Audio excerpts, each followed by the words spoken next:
Patanjali case पर हुई latest hearing तो आपने सुन ही ली होगी, और ये भी कि कैसे supreme court bench Patanjali misleading advertisement के इस केस में काफी गर्म दिखाई दी है। पतंजलि, इंडियन मेडिकल एसोसिएशन और उत्तराखंड स्टेट लाइसेंसिंग अथॉरिटी तीनों को ही सुप्रीम कोर्ट बेंच ने काफी कुछ सुनाया है। पतंजलि के अपॉलॉजी एविडेंस को ई कॉपी में सबमिट करने पर और कोर्ट के प्रीवियस ऑर्डर को एज इट इज ना कंप्लाई करने पर बेंच ने पतंजलि काउंसिल को स्मार्ट तक कह दिया, और ये भी कि ये सब इंटेंशनल है। इसी के साथ साथ उन्होंने स्टेट लाइसेंसिंग अथॉरिटी के सबमिट किए गए एफिडेविट पर भी उनसे सवाल करते हुए पूछा था कि वो अब तक कहाँ थे और उन्होंने अब तक इस पर कोई एक्शंस क्यों नहीं लिए। ऐसे ही सवाल जवाब के बीच एक और बात जो सुप्रीम कोर्ट बेंच के सामने आई वो पिटिशनर यानी कि इंडियन मेडिकल एसोसिएशन के प्रेसिडेंट की रीसेंट इंटरव्यू को लेकर थी। Patanjali counsel senior advocate Mukul Rohatgi ने बेंच को एड्रेस किया कि IMA president doctor R V Asokan ने एक इंटरव्यू देते हुए सुप्रीम कोर्ट ऑब्जर्वेशन को क्रिटिसाइज किया है। इस इंटरव्यू को डिस्टर्बिंग बताते हुए रोहतगी ने कहा कि आईएमए प्रेसिडेंट ने सुप्रीम कोर्ट ऑब्जर्वेशंस को अनफॉर्चुनेट और वेग कहा है। ये सुनकर बेंच ने उनसे इस इंटरव्यू को ऑन रिकॉर्ड लाने के लिए कहा। आपको बता दो कि इंडियन मेडिकल एसोसिएशन के प्रेसिडेंट ने बाबा रामदेव और सुप्रीम कोर्ट ऑर्डर को लेकर काफी ऐसे रिमार्क्स पास किए हैं जिसको लेकर कोर्टरूम में भी चर्चा होती हुई दिखाई दी। एक इंटरव्यू में उन्हें कहते हुए सुना गया था that Baba Ramdev crossed a red line when he claimed he could cure covid and at the same time maligned modern medicine by calling it stupid and bankrupt science। Court की हियरिंग से एक दिन पहले दिए इंटरव्यू में आईएमए प्रेसिडेंट ने कहा that it was unfortunate that the Supreme Court criticized Indian Medical Association and also the practices of private doctors. The vague and generalized statements have demoralized private doctors। उन्होंने कहा कि हमें लगता है कि कोर्ट को उनके सामने रखे गए मटेरियल को देखना चाहिए था। He said, "You can say anything, but still a majority of doctors are conscientious, practicing according to ethics and principles. It does not behove the Supreme Court to take a broadside against the medical profession of the country, which after all sacrificed so many lives for the COVID war." आपको याद होगा कि court ने एक hearing में IMA को डांटते हुए कहा था कि अगर वो एक उंगली पतंजलि पर उठा रहे हैं तो बाकी की 4 उंगलियां उन पर भी उठती है। एडवोकेट मुकुल रोहतगी ने बेंच के सामने प्रेसिडेंट द्वारा इसी मुद्दे पर कहे गए उनके रिमार्क्स को कोट किया। काउंसिल ने बताया, He says, "Why has the court turned its finger at us? The court is making vague and irrelevant statements. The court is taking a broadside at us. We have done a great job. Our people have died. This is direct interference with the course of proceedings in this case." He says, "These are unfortunate comments demoralizing private doctors. What is this?"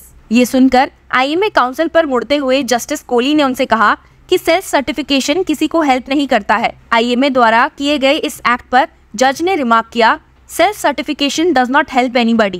If what has been said by the other side is correct, you have not covered yourself with glory. There is something you will have to say to explain how would you decide which way we should be." यहाँ तक कि जब hearing खत्म हुई तो bench ने अपने order में भी रिकॉर्ड करवाते हुए लिखवाया कि मिस्टर रोहतगी ने कोर्ट के अटेंशन में current president of petitioner number 1 IMA के इंटरव्यू को लाया है, जिसमें उन्होंने कोर्ट के 23 अप्रैल के ऑर्डर पर क्रिटिकल रिमार्क्स पास किए हैं।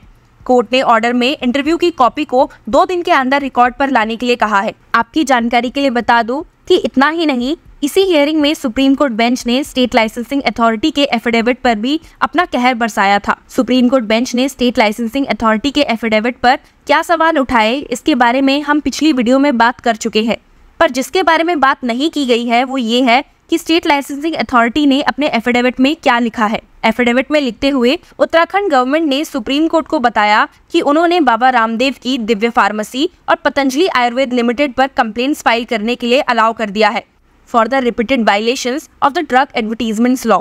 इसी के साथ एक मेजर स्टेप लेते हुए गवर्नमेंट ने उनके 14 प्रोडक्ट्स के मैन्युफैक्चरिंग लाइसेंसेस को भी सस्पेंड कर दिया है।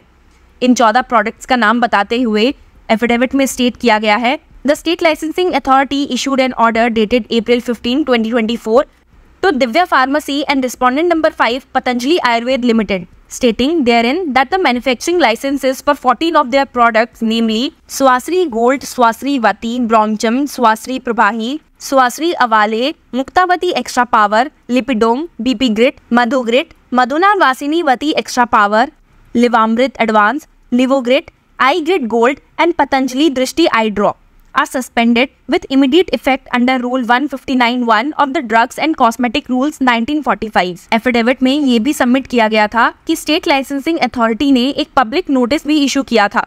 ये इंटीमेट करते हुए कि पब्लिकेशन ऑफ एडवर्टीजमेंट्स लॉ के कॉन्ट्ररी में है और ये strict disciplinary and legal actions को इंटेल करती है, इंक्लूडिंग फाइन, इम्प्रिजनमेंट और both. State licensing authority Ayurvedic and यूनानी सर्विसेज द्वारा फाइल किए गए एफिडेविट में आगे स्टेट किया गया था कि उन्होंने 12 अप्रैल को ड्रग इंस्पेक्टर हरिद्वार को परमिशन भी ग्रांट कर दी थी for filing complaint against Divya Pharmacy and Patanjali Ayurved Limited for repeated violations of the Drugs and Magic Remedies Act 1954। Supreme court को एश्योर करते हुए स्टेट लाइसेंसिंग अथॉरिटी ने कहा है कि वो आगे भी दिव्या फार्मेसी और पतंजलि आयुर्वेद के अगेंस्ट ऐसे ही प्रिस्क्राइब लॉ और सुप्रीम कोर्ट इशूड डायरेक्शंस में रहते हुए ड्यू स्टेप्स लेंगे। जैसे कि आप जानते हैं कि अपने 10 अप्रैल के ऑर्डर में सुप्रीम कोर्ट ने then joint director of the state licensing authority और सभी ऑफिसर्स जो 2018 से अब तक district Ayurvedic and Unani officer Haridwar की पोस्ट होल्ड कर रहे थे, उन्हें एफिडेविट्स फाइल करते हुए अपने इनएक्शन के बारे में एक्सप्लेन करने के लिए कहा था। पर जैसा कि आपने हियरिंग के दौरान देखा,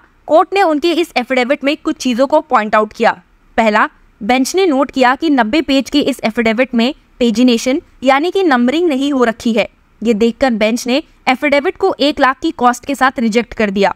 दूसरी बात ये कि बेंच ने नोट किया कि एफिडेविट में इंस्पेक्शन रिपोर्ट मिसिंग है और तो और जिस क्रिमिनल कंप्लेंट फाइल होने की बात स्टेट लाइसेंसिंग अथॉरिटी कर रही है वो भी सुप्रीम कोर्ट के 10 अप्रैल के ऑर्डर के बाद फाइल की गई है। तीसरा, बेंच ने पॉइंट आउट किया कि स्टेट लाइसेंसिंग अथॉरिटी ऑफिसर्स ये दिखाने में फेल हो गए हैं कि उन्होंने अब तक केस में क्या स्टेप्स लिए हैं। जितने भी स्टेप्स अथॉरिटी ने सुप्रीम कोर्ट को हियरिंग के दौरान बताए वो तब लिए गए हैं जब सुप्रीम कोर्ट ने उन्हें डायरेक्ट किया। Court remarked, "It seems you don't have anything else to clarify. Explanation was needed, but you haven't provided one.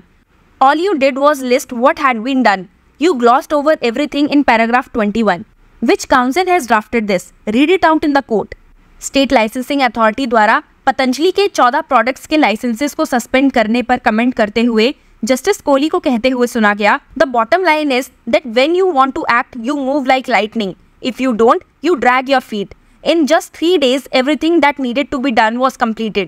You should have done this much earlier." एक और ऑब्जर्वेशन जो बेंच ने note की और state licensing authority के council से कही कि ऐसा क्लेम क्यों है कि कोर्ट के डायरेक्शंस में एक्ट कर रहे हैं, क्या वो अब भी अपनी रिस्पॉन्सिबिलिटी अवॉइड कर रहे हैं। Court question state licensing authority asking, "Why is there a claim that he is acting on this court's direction? Is he still avoiding responsibility? We strongly object. Don't use our shoulders. He has not been upfront. Don't use us as a shield. He is playing it smart." Bench licensing authority के ऐसे झूठ बोलने के अंदाज से काफी गुस्सा नजर आई थी। उन्हें बोलते हुए सुना गया था कि ऑफिसर्स को बस ऑनेस्टली एक्सेप्ट करना था कि वो एक्शन लेने में फेल हो गए, लेकिन इसकी बजाय उन्होंने अपने इनएक्शन को जस्टिफाई करना शुरू कर दिया। आखिरकार स्टेट लाइसेंसिंग अथॉरिटी के आर्ग्यूमेंट्स पर अपना ऑर्डर डिक्टेट करते हुए कोर्ट ने कहा, "The former joint director of the state licensing authority, Mr. Mithilesh, along with all officers who have held the post of district Unani from 2018 onwards, were instructed to file affidavits explaining their conduct. Mr. Mehta reports that 5 affidavits have been submitted, but we reviewed them and found them lacking. It seems the relevant authorities only took action after our 10th April order. At Mr. Mehta's request, we are allowing additional affidavits to be submitted within 10 days." तो अब देखते हैं कि 17 मई को next होने वाली hearing में supreme court IMA president के इंटरव्यू और स्टेट लाइसेंसिंग अथॉरिटी के एडिशनल एफिडेविट्स पर फिर से कैसे रिएक्ट करती है। Till then, stay tuned with Law Chakra to know more about this case.